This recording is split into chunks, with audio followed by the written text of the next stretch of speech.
yaitu dari Lisa Luciana 2335. Ya, nulis ini saya hanya copy paste. Ya, saya hanya copy paste. Kita akan lihat catatannya dia, ya, karena ini ada hubungannya dengan pembahasan hari ini, yaitu mengenai Yahweh versus Yahweh. Karena itu saya ambil, ya, supaya saudara dapat memahami apa pola pikir orang yang di luar sana. Silakan Brother Enoch untuk bisa bantu baca buat saya apa yang ditulis oleh si Lisa Luciana. Terima kasih. Terima kasih Bapak Yosef Roy untuk pengajaran-pengajarannya yang banyak membukakan rahasia Davar Elohim. Saya selalu mengikuti pengajaran Bapak dan banyak mendapatkan pengetahuan. Adonai Yeshua HaMashiach memberkati pelayanan Bapak. Hanya saja saya tidak sepaham dengan Bapak soal penyebutan nama Tuhan.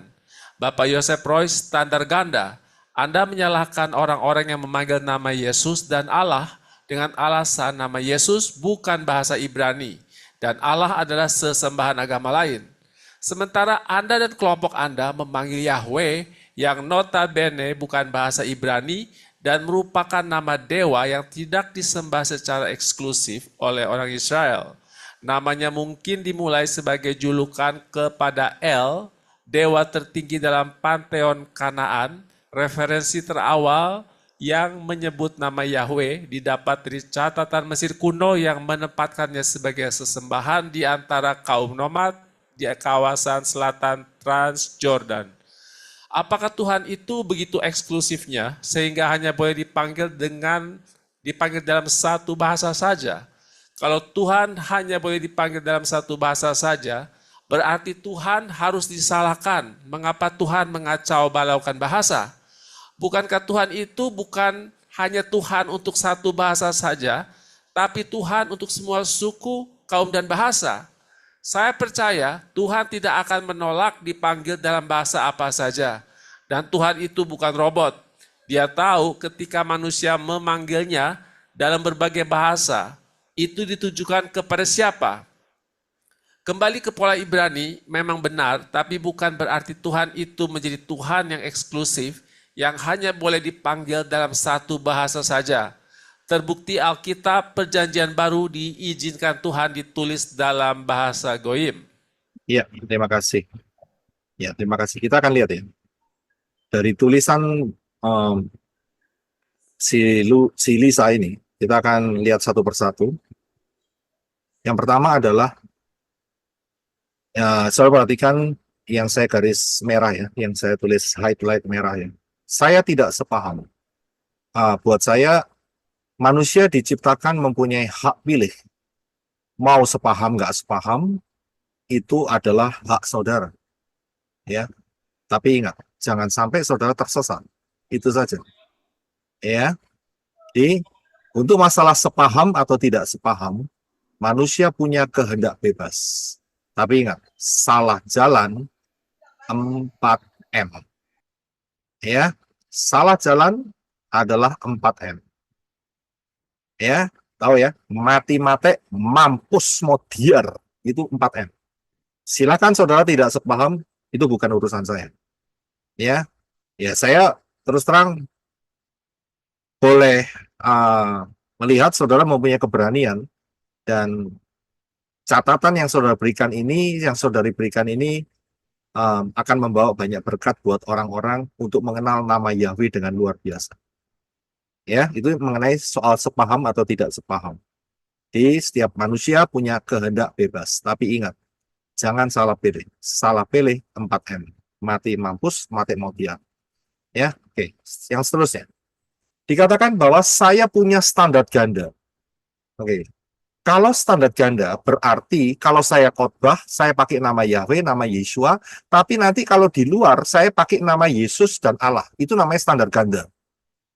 Ya. Kelihatannya orang ini nggak ngerti nih standar ganda itu apa. Ya.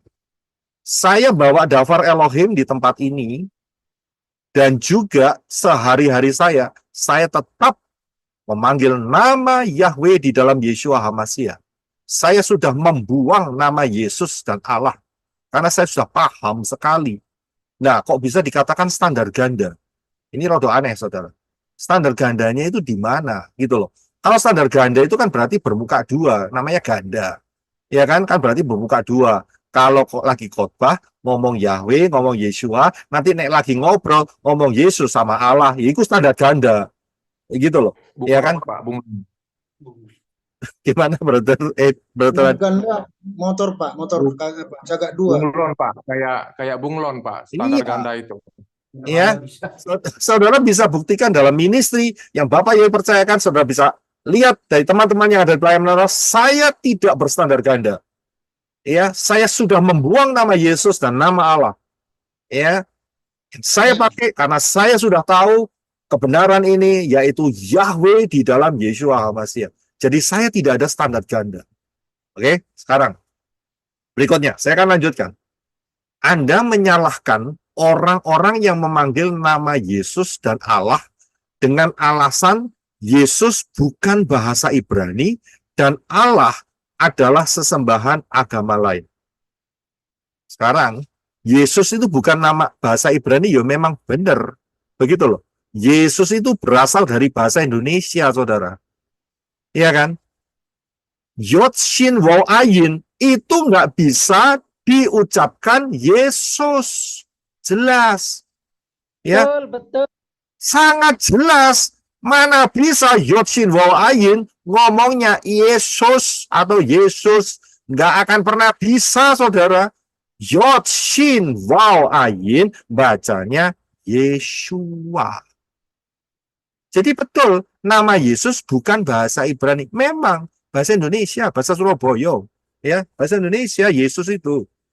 Ya, kemudian dikatakan Allah adalah sesembahan agama lain.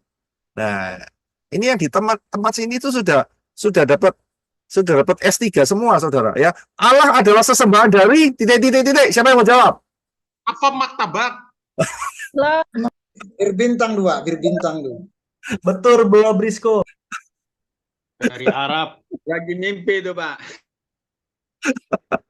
Ya, Mabuk dia karena minum berbintang. oke. Tapi gini lah, ya. Sebetulnya saya mau ungkapkan secara wajar saja. Jadi Allah adalah sesembahan dari kepercayaan Islam. Saya mau tegaskan, Abraham, Yisak, Yakov tidak pernah menyembah Allah. Nggak pernah. Nggak ada tertulis. Ya, yang nulis itu adalah LAI, Lembaga Alkitab Indonesia. Itulah yang nulis. Tetapi teks aslinya tidak pernah ada Abraham, Yisak, Yakov menyembah Allah. Nggak ada, saudara. Menyembah Allah, nggak ada. Yang disembah oleh Abraham, Yisak, dan Yakov adalah Yahweh. Amin. Jelas. Ya, jelas. Ya. Yes. Ini gara-gara Abdullah bin Abdul Qadir. Iya, memang betul. Ya, jadi jelas ya. Ya, Allah adalah sesembahan agama lain. Betul. Memang bukan sesembahan kita. Itu sesembahannya orang Islam. Silakan orang Islam mempercayai Allah sebagai sesembahannya, silahkan. Tapi tidak ada hubungannya dengan pelayanan menorah. Pelayanan menorah menyembah figur yang sama yang disembah oleh Abraham, Yisak, dan Yakov, yaitu Yahweh. Termasuk Mose, Daud, Daniel, ya, Hananya, Azaria, Misael, ya, Yesaya, Yeremia, Yehezkiel, ya, Hosea. Kita menyembah Elohim yang disembah oleh mereka, yang namanya adalah Yahweh. Ya, jadi kalau dikatakan bahwa Anda menyalahkan orang yang memanggil nama Yesus dan Allah, lah yang memang nama Yesus ya salah kok. Iya kan? Nama yang benar kan bukan Yesus. Yesus kan saya sudah berikan bahwa Yesus itu bahasa Indonesia dari kata Yesus, dari Jesus, dan itu sudah salah. Kenapa ya? Saudara lihat aja pengajaran Yeshua versus Yesus. Pilih mana? Perhatikan aja itu. Ya, Ini bukan soal menyalahkan, tetapi saya harus menyatakan yang benar. Yang benar itu adalah Yod Shin Waw Ayin, Yeshua.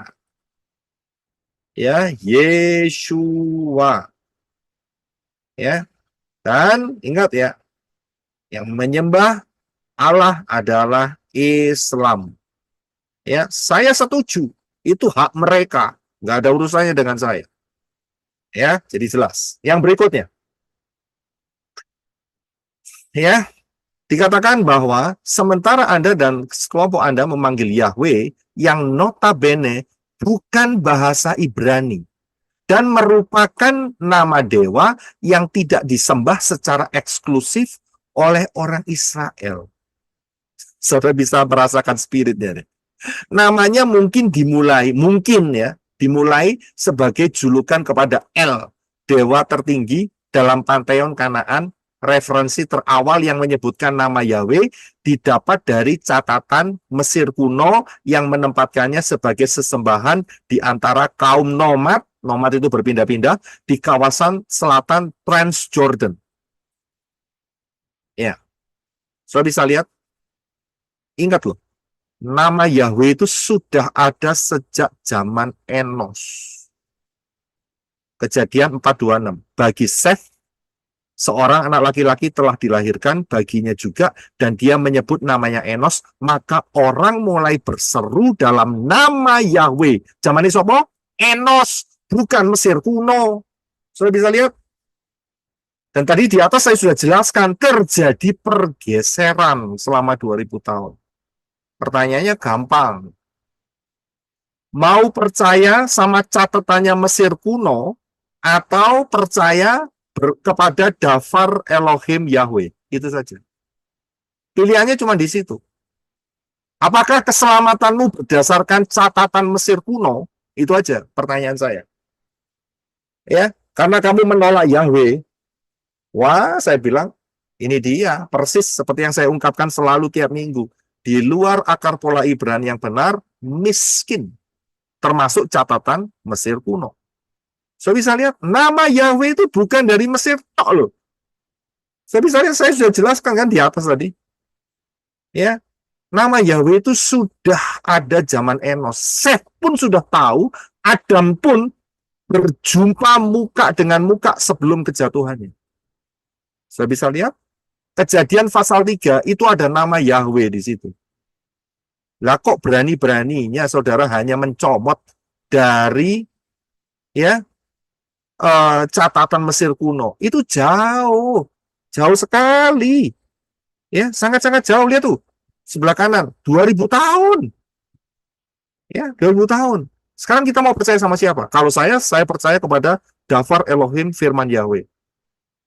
Ya, tadi sudah sangat jelas dikatakan Keluaran 3:15. Itulah namaku. Siapa yang ngomong? Yahweh.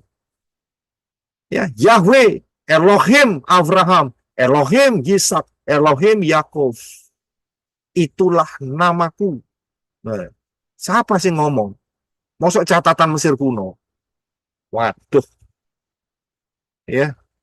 Kita bisa lihat yang selanjutnya.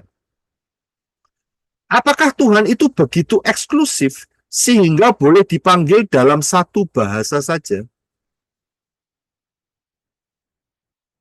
Saya harus kasih tahu bahwa Yahweh itu nama, bukan bahasa. Walaupun bermula dari bahasa Ibrani. Ngerti? Yahweh itu adalah nama. Ya. Bukan bahasa. Kalau sudah lihat, tulisannya adalah Yod He Waw He. Itu tulisannya sebelah kiri. Bacanya dari kanan ya. Ingat, bacanya dari kanan. Yod itu yang cuman kayak koma di atas. Yod He Waw He. Ya. Supaya gampang kita dengarnya dengan aksara alfabet, ya, mengucapnya jelas yaitu Yahweh. Karena hurufnya adalah Yod He Waw He. Itu nama, bukan bahasa. Memang dia dari bahasa Ibrani mulanya, tapi sudah jadi nama. Nanti kita akan lihat. Ya. Tapi saya harus menyatakan ini? Karena pertanyaannya adalah apakah Tuhan begitu eksklusif hanya boleh dipanggil dalam satu bahasa? Loh, ini sudah jadi nama loh. Ya. Yang berikutnya. Ingat ya. Tuhan yang bernama Yahweh itu punya kehendak, yaitu untuk namanya disebut dan dimasyurkan.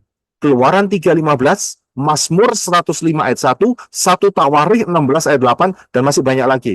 Silakan Brother Henok untuk baca 3 ayat ini. Terima kasih. Keluaran 3 ayat 15. Dan Elohim berfirman lagi kepada Moshe, katakan demikian kepada Bani Israel, Yahweh Elohim leluhurmu, Elohim Abraham, Elohim Ishak, dan Elohim Yakub telah mengutus aku kepadamu.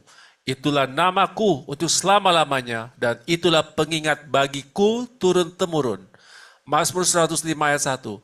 Bersyukurlah kepada Yahweh, serukanlah namanya, beritahukanlah perbuatan-perbuatannya di antara bangsa-bangsa.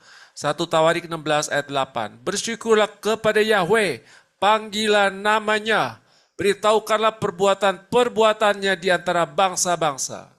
Iya, terima kasih. So, paham? Lihat dasar firman-Nya bahwa Yahweh itu punya kehendak untuk namanya diserukan, dipanggil. Bukan dipanggil itu kan pasti jelas toh. Masa dipanggil ngomong kan itu namanya bukan manggil, itu namanya. Sudah bisa lihat? Panggil itu jelas, Yod He Waw He nulisnya, dan pelafalannya adalah Yahweh, itu namanya memanggil, serukan, bersyukurlah, naikkan puji-pujian, bersyukur kepada siapa? Yahweh. Dan dikatakan itulah namaku dan pengingat, jadi harus diingat. Ya. Supaya tidak terlupakan, supaya tidak tersesat, harus diingat. Ya, jadi sangat jelas Yahweh itu punya kehendak untuk namanya dimasyurkan, diucapkan. Tapi ingat satu hal, jangan menggunakan atau memperkatakan nama Yahweh untuk kesia-siaan. Itu saja batasannya. Jangan menggunakan nama Yahweh untuk guyonan. Jangan menggunakan nama Yahweh ya untuk hal-hal yang tidak pantas, itu berdosa. Ya, tapi kalau untuk menyembah, welcome, silahkan, senang sekali. Ya, Bapak Yahweh ditinggikan dengan namanya selalu disebut. Ya, ini penting sekali. Harus tahu batasan-batasannya, harus tahu pagar-pagarnya supaya nggak kelewatan. Ya, jadi jangan juga boleh menyebut, tetapi semuanya boleh disebut. Itu bisa jadi sembarangan, hati-hati. Jadi harus tahu koridornya. Begitu. Ya, oke. Yang selanjutnya. Dikatakan kalau Tuhan hanya boleh dipanggil dalam satu bahasa saja, berarti Tuhan harus disalahkan. Mengapa Tuhan mengacau balukan bahasa? Wah, saya rasa sister yang satu ini nggak ngerti. Mengapa Terlalu kok pintar, Pak. mengapa kok sampai Elohim mengacaukan bahasa manusia? Itu alasannya sederhana. Bahasa dikacaukan itu karena hukuman. Hukuman terhadap manusia. Besok kita bahas ini. Besok kita bahas. Jadi PR saudara saya berikan yaitu Kejadian 10 dan 11. Saudara lihat juga pengajaran mengenai agama hybrid ya di pelayanan menorah. Jadi itu PR saudara. Besok kita akan bahas Kejadian 10 dan 11. Jadi saya kembali lagi ke pertanyaan di sini. Jadi bahasa yang dikacaukan itu adalah hukuman. Karena Yahweh Elohim sudah ngasih tahu sama Noah dalam Kejadian 9 ayat 1. Penuhilah bumi. Suruh menuhi loh.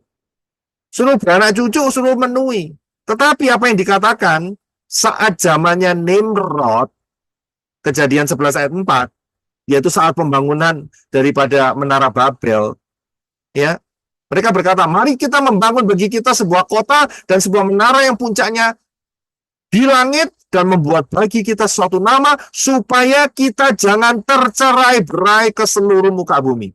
Bertentangan kan? Gara-gara ini, perhatikan ayat selanjutnya. Yahweh turun untuk melihat pekerjaan anak manusia. Gara-gara ini, saudara. Dan akhirnya bahasa dikacaukan. Hanya ada satu bahasa yang tidak dikacaukan, yaitu bahasa, siapa yang tahu? Matematika. Iya, Matematika. bahasa matematika. Itu tidak dikacaukan. Hanya satu. Ya. Pengucapannya mungkin boleh beda, tetapi prinsipnya sama. Di Amerika 1 tambah 1 tetap sama dengan 2. Di Indonesia 1 tambah 1 sama dengan 2. Itu kalau yang normal. Asal bukan kena paham asal Bapak senang. Ya. Itu masih normal saja. Ya kan? Di New Zealand juga 1 tambah 1 sama dengan 2. Di mana-mana 1 tambah 1 sama dengan 2. Matematika tidak dikacaukan. Ya. Jadi inilah yang menyebabkan manusia menerima hukuman. Dan hukumannya ada apa? Salah satunya yang kita rasakan, bahasa kita berbeda-beda. Ya. Saya juga kadang-kadang kasihan juga. Ya, saya harapkan teman-teman kita yang di Sabah, ya, di Malaysia, ya, di daerah-daerah Malaysia dapat memahami ya logat pengucapan saya. Kalau tidak paham, saudara langsung tanya sama saya. Jangan sungkan-sungkan ya, brother sister ya, yang dari Malaysia. Ya, kalau saya nggak paham, saya tanya sama saya. Nanti kalau saya nggak paham, saya akan cari teman-teman yang bisa bahasa Malaysia untuk bisa mereply pertanyaan saudara. Ya, jadi jangan sungkan-sungkan ya. Tapi nggak apa-apa, kita satu rumpun. Tapi ada satu hal yang beberapa titik-titik yang agak membingungkan juga. Ya, saya bingung juga. Mereka ngomong kereta, ya kan? Nah, tapi kita sudah kebiasaan dengan mobil, saudara. Ya kan? Ya, buat kita memang jujur aja agak sedikit lucu kok pakai kereta. Kita kalau mikir kereta ya kereta kuda begitu, saudara. Ternyata mereka sudah ya memahami bahwa kereta itu sebetulnya car, mobil begitu. Ya. Tapi nggak apa-apa, ya. Ya, jadi kita tahu ya. Jadi kenapa kok bahasa dikacaukan itu sebenarnya hukuman. Ya, hukuman karena peristiwa ini. Jadi seharusnya bisa dipahami. Nah, saya akan lanjutkan. Ya. Dikatakan, lihat yang di atas ya, itu yang si Lisa tulis ya. Saya percaya Tuhan tidak akan menolak dipanggil dalam bahasa apa saja. Itulah konsepmu. Itu konsepnya sister, ya kan? Apakah bisa dipertahankan? Ya kita lihat aja Dafar Elohim ngomong apa. Dafar Elohim menyatakan Keluaran 23:13. Silakan Brother Enoch.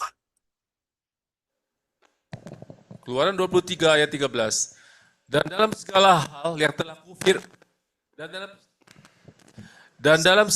yang telah kufirmankan kepadamu, haruslah kamu waspada dan janganlah kamu menyebut nama ilah-ilah lain.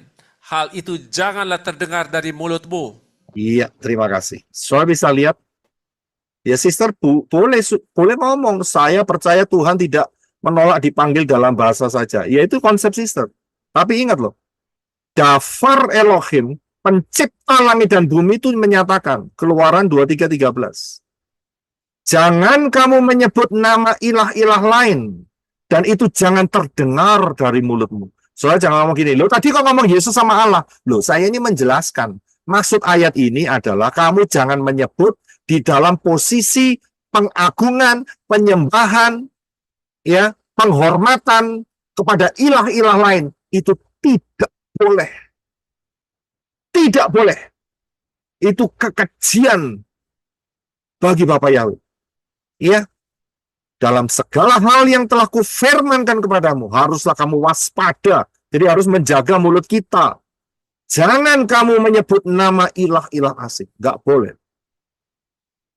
Saya ngomong itu karena saya mau jelasin sama saudara. Kalau saudara seperti yang dijelasin sama beberapa teman tadi, martabak, terang bulan, bir bintang, saudara bingung, begitu loh. Ya kan? Ya saya jelasin aja, begitu loh. Apa maksudnya? Ya, saya pakai istilah itu supaya tidak terlalu tajam, begitu aja. Tapi sebetulnya saya harus mengatakan apa adanya. Ya.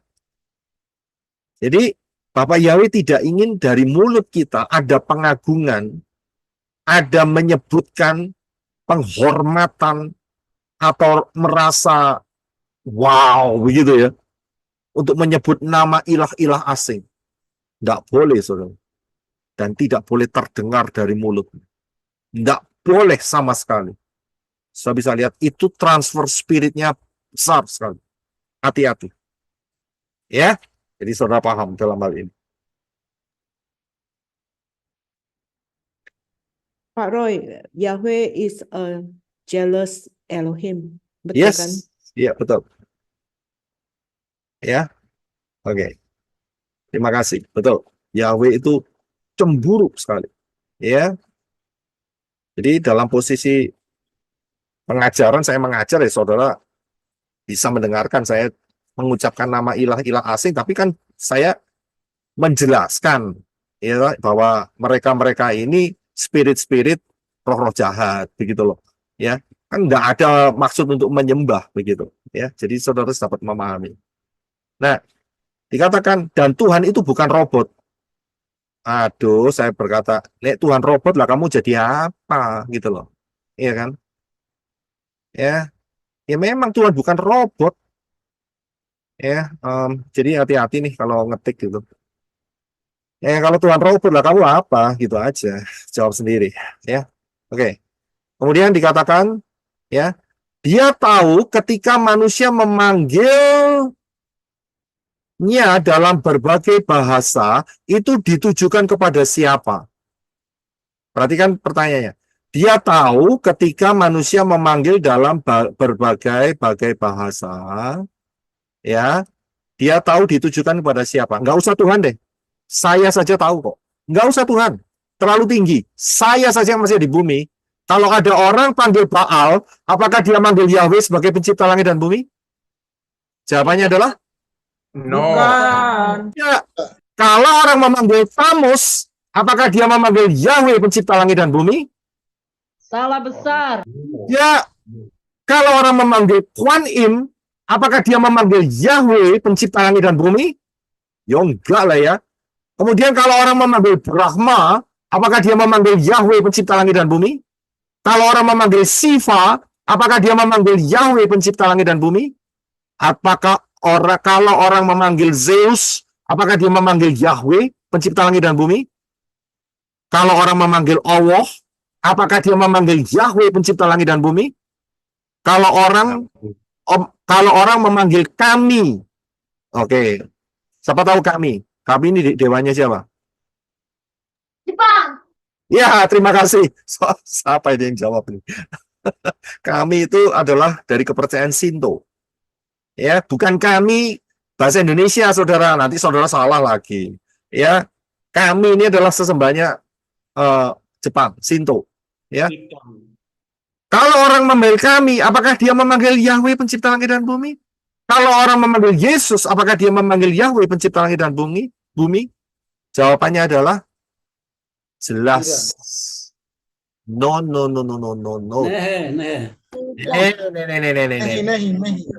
Jelas ngawur. Jelas ngawur, Pak.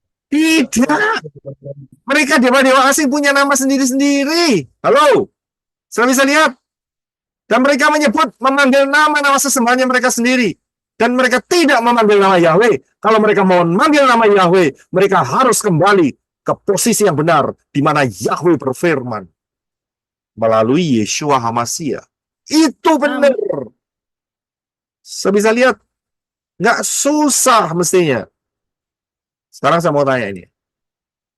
Ya, kembali lagi. Dikatakan sama dia, kembali ke pola Ibrani yang benar, tapi bukan berarti Tuhan itu menjadi Tuhan yang eksklusif hanya boleh dipanggil dalam satu bahasa. Nah, ini orang ini nggak paham. Yahweh itu nama, bukan bahasa. Walaupun bermula dari bahasa Ibrani. Saya kasih tahu, Yod He Waw He itu tulisan Ibrani, bukan tulisan Honocoroko, bukan. So bisa lihat.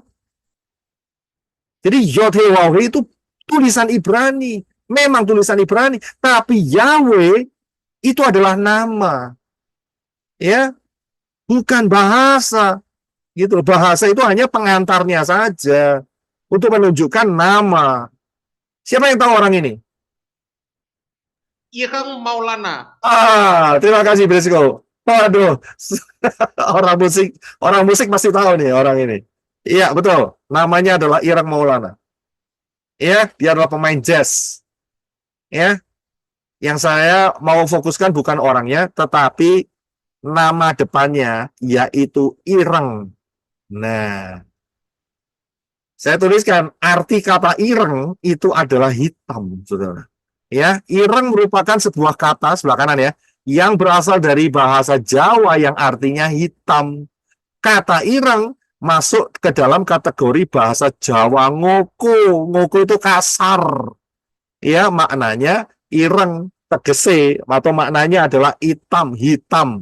Warna dasar yang serupa dengan warna arang. Saudara tahu kalau mau bakar sate, pakai arang itu hitam, ireng. Nah, sekarang kalau ada namanya ireng, ya, dia ireng adalah bahasa Jawa, tapi kalau sudah dijadikan nama orang, dia tidak boleh dikategorikan sebagai bahasa, tidak bisa, saudara, dan tidak dapat diterjemahkan. Kalau ada seorang namanya Bapak Ireng, wisata ke USA, ke England, ke Australia, ke New Zealand, dipanggil nama apa? Mister apa? Mister Black atau Mister Ireng? Ayo. Mister Ya, Ireng Mister dong. Ireng. Tetap Mister Ireng. Saudara nanti kok nggak jadi Mister Black? hitam. Ah, Mister hitam. itu kalau ke Jakarta dia jadi Mister Hitam. Iya. Saya bilang lihat, ya nama orang nggak boleh diganti-ganti, saudara. Dimanapun ya tetap itu namanya. Yahweh itu nama untuk seluruh dunia. Seluruh dunia. Bahkan Syamayim pun namanya adalah Yahweh. Saya bisa lihat? Nggak ada diterjemahkan, nggak boleh diganti-ganti. Ya, jadi paham dalam hal ini. Kemudian yang terakhir, terbukti Alkitab Perjanjian Baru diizinkan Tuhan ditulis dalam bahasa Goyim. Ya maklumlah, sister ini tidak paham bahwa ada peristiwa Bar Koba yang membakar seluruh kitab-kitab, ya, bahkan kitab-kitab Perjanjian Baru, Brit Kadasa, yang tertulis, ya, originalnya di dalam bahasa Ibrani. Tetapi sebelum itu terjadi, kitab-kitab itu sudah diterjemahkan dalam bahasa Yunani. Karena itu yang ada sekarang tinggal bahasa Yunani. Ya, jadi sister ini nggak paham tentang sejarah. Ya, kalau ditambahin sejarah sedikit ya, supaya dia dapat memahami.